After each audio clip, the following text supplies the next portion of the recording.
Parce qu'un jour, dans un salon du livre, avec une auteure que je publie, Yana Bils, beaucoup de gens lui demandaient comment elle faisait, elle, pourquoi elle partait, pourquoi elle et pas moi qui viens acheter un livre et le dédicacer.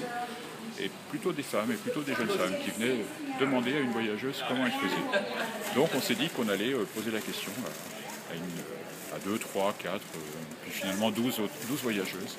Comment vous voyagez, comment ça se passe, comment vous partez, comment vous revenez, puis comment vous écrivez. Est-ce qu'il y a une spécificité propre aux voyageuses ou elles voyagent comme tous les autres, comme les hommes, comme tout le monde? Je crois qu'elles voyagent comme les hommes.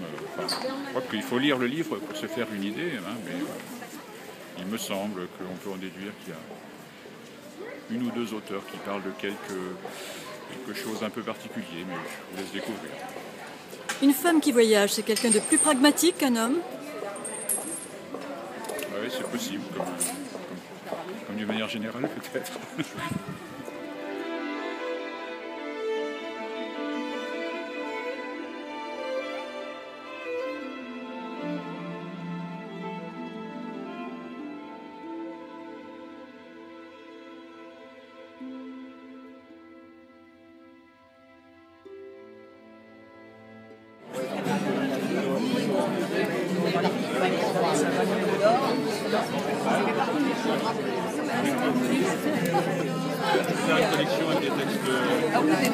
Donc j'ai choisi 5 pays d'Afrique et je voudrais aller à la rencontre de marabouts.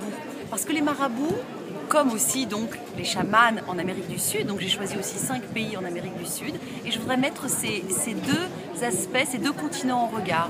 Et ces marabouts, comme ces chamans, ce sont des personnes souvent sages qui ont reçu un don de leurs ancêtres et qui transmettent tout un savoir, des contes et légendes, des traditions orales, des rituels, des choses qui sont en voie d'extinction.